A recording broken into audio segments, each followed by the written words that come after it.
오늘은 마이클 샌델 박사님의 시장 경제에 대한 철학을 우리가 좀 이해할 수 있었으면 좋겠고요. 그래서 마이클 샌델 박사님의 시장 경제 이론을 조금 저희가 학습을 하고요.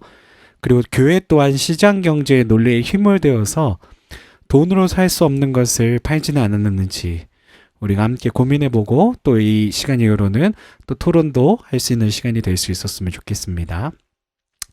자, 마이클 샌델 박사님은요, 2010년 이후에 한국의 정의라는 주제를 던지신 박사님이세요. 지난주에도 하버드 대학교 교수님이셨는데 이번에는 27세의 최연소 하버드 대학교 교수가 되신 또 다른 하버드 대학교 교수님이시고요. 1980년대부터 40 몇 년간 하버드에서 정치 철학을 가르치고 계시고요. 그의 수업은 현재까지 20여 년 동안 학생들 사이에서 최고의 명강의로 꼽는다고 합니다. 존 롤스 이후 정의 분야의 세계적인 학자로 인정받는 그는 명실공히 이 시대 최고의 석학 중에 한 분이시고요. 철학계에서는 록스타라는 교보문고에 가면은 마이클 샌델 박사님 설명해 놓은 걸 제가 가져왔거든요. 록스타라는 표현을 해 놓으셨는데 참 이 표현이 멋있는 것 같아요. 진짜 록스타처럼 이렇게 얼굴이 이렇게 보이시기도 하고요. 그래서 그렇게 훌륭한 석학이시고요. 오늘 돈으로 살 수 없는 것들 이 책은요. 원래는 Market and Morals라는 제목으로 하버드대 철학 강의로 개설되었던 강의입니다. 그래서 강의 첫날 수강 신청에 성공하지 못한 학생들이 몰려드는 바람에 더 넓은 강의실로 장소를 옮겨 강의하는 해프닝까지 벌어졌던 엄청난 그런 강의였습니다. 저희가 이 테드 영상을요, 제가 최대한 짧게 줄여봤는데 그래도 한 7분이 되더라고요. 조금 길어도 저희가 영상을 보고 오면은 이게 개념이 조금 어떻게 보면 어려울 수도 있어서요. 좀 이걸 좀 보셔야 이 개념을 이해하실 수 있을 것 같습니다. 저희가 함께 보고 돌아오겠습니다. Here's a question we need to rethink together. What should be the role of money and markets in our societies? Today there are very few things that money can't buy. If you're sentenced to a jail term in Santa Barbara, California, you should know that if you don't like the standard accommodations, you can buy a prison cell upgrade. It's true. For how much do you think? What would you guess? $500? It's not the Ritz-Carlton. It's a jail.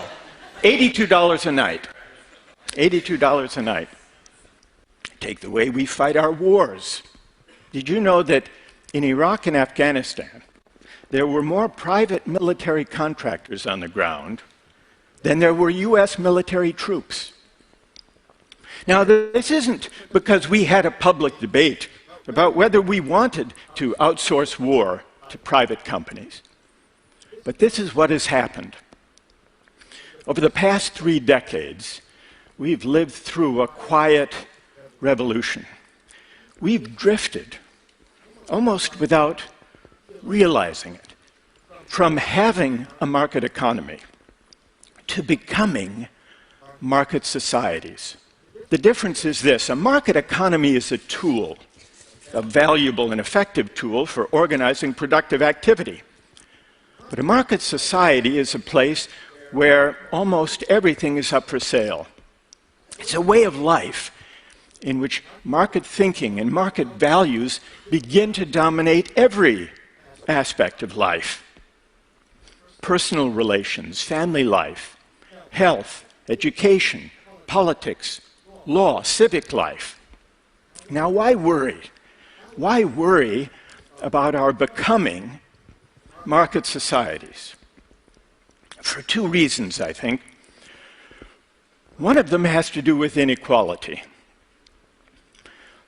The more things money can buy, the more affluence, or the lack of it, matters. If the only thing that money determined was access to yachts or fancy vacations or BMWs, then inequality wouldn't matter very much. But when money comes increasingly to govern access to the essentials of the good life, decent health care, access to the best education, political voice and influence in campaigns, When money comes to govern all of those things, inequality matters a great deal. And so the marketization of everything sharpens the sting of inequality and its social and civic consequence. That's one reason to worry. There's a second reason, apart from the worry about inequality. Economists often assume that markets are inert, that they do not touch or taint the goods they exchange. Market exchange, they assume, doesn't change the meaning or value of the goods being exchanged. This may be true enough if we're talking about material goods. If you sell me a flat screen television or give me one as a gift, it will be the same good. It will work the same either way. But the same may not be true if we're talking about non-material goods and social practices, such as teaching and learning or engaging together in civic life. In those domains, bringing market mechanisms and cash incentives may undermine or crowd out non-market values and attitudes worth caring about. Once we see that markets and commerce, when extended beyond the material domain, can change the character of the goods themselves, can change the meaning of the social practices, as in the example of teaching and learning, we have to ask where markets belong and where they don't, where they may actually undermine values and attitudes worth caring about. But to have this debate, we have to do something we're not very good at, and that is to reason together in public about the value and the meaning of the social practices we prize. From our bodies, to family life, to personal relations, to health, to teaching and learning, to civic life. Now, these are controversial questions, and so we tend to shrink from them. In fact, during the past 3 decades, when market reasoning and market thinking have gathered force and gained prestige, our public discourse during this time has become hollowed out, empty of larger moral meaning. For fear of disagreement, we shrink from these questions. But once we see that markets change the character of goods, we have to debate among ourselves these bigger questions about how to value goods. One of the most corrosive effects of putting a price on everything is on commonality, the sense that we are all in it together. Against the background of rising inequality, marketizing every aspect of life leads to a condition where those who are affluent and those who are of modest means increasingly live separate lives. We live and work and shop and play in different places. Our children go to different schools. This isn't good for democracy, nor is it a satisfying way to live, even for those of us who can afford to buy our way to the head of the line. Here's why. Democracy does not require perfect equality. But what it does require is that citizens share in a common life. What matters is that people of different social backgrounds, different walks of life, encounter one another, bump up against one another in the ordinary course of life. Because this is what teaches us to negotiate and to abide our differences. And this is how we come to care for the common good. And so in the end, the question of markets is not mainly an economic question. It's really a question of how we want to live together. Do we want a society where everything is up for sale? Or are there certain moral and civic goods that markets do not honor and money cannot buy? Thank you very much. 네, 잘 보셨죠? 돈으로 살 수 없는 것이 있다라는 말씀을, 그 돈으로 살 수 없는 것을 경계선을 정해야 된다라는 말씀을 하시는 내용으로 저희가 볼 수가 있고요.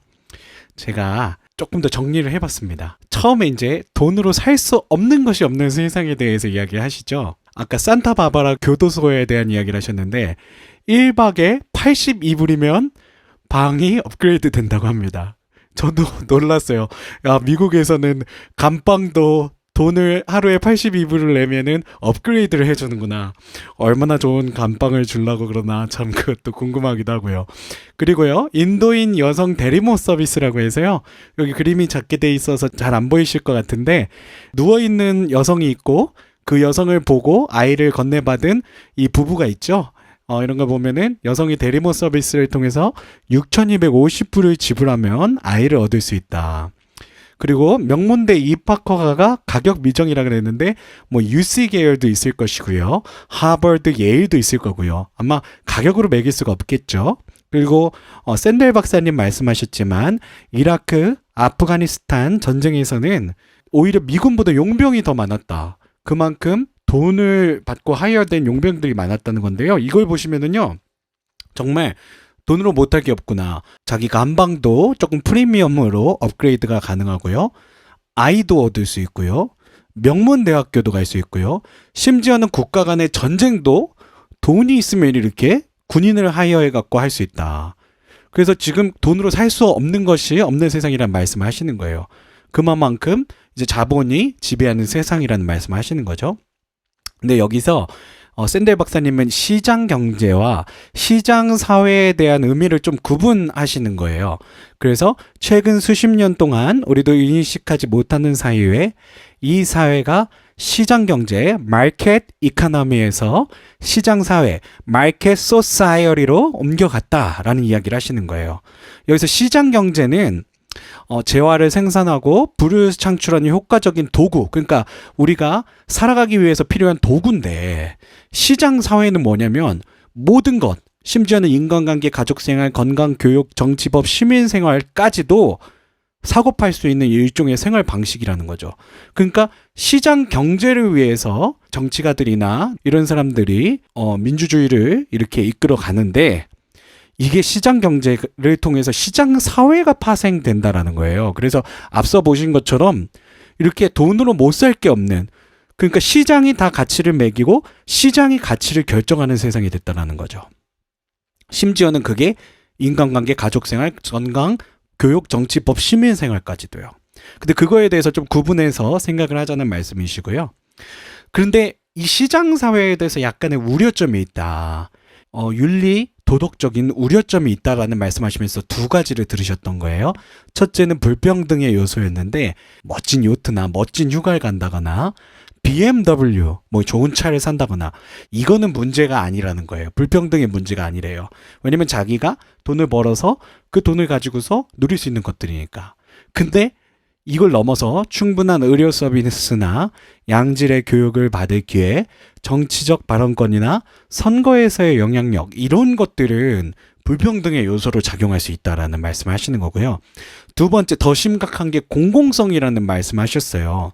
이게 무슨 얘기냐면 시민들이 보편적인 삶을 공유하고 서로 다른 사회적 배경을 가진 사람들이 마주칠 수 있어야 된다라는 거예요. 그러니까 부자랑 뭐 가난한 사람들이랑, 뭐 미국도 그랬잖아요. 뭐 보면은 리치타운이 있고 그리고 리치타운으로 일하러 가는 하인들이 사는 마을이 생기고 뭐 그런 것들이 있었는데 이런 사람들이 마주할 수 있어야 되는데 이 시장 사회가 촉진됨에 따라서 이런 사람들이 만날 가능성이 없는 사회가 된 게 공공성의 문제인데, 왜 그러냐면 이게 서로 만나야 서로의 차이에 대해서 알 수 있고 타협하고 수용하면서 공공재화, 그러니까 우리가 도와야 되겠구나, 우리가 함께 살기 위해서 관심을 갖고 공공재화에 대해서 생각을 할 수가 있는데 아예 접촉점이 없다고 말한다면 이게 문제가 될 수 있다라는 이야기를 하고 계시는 거죠.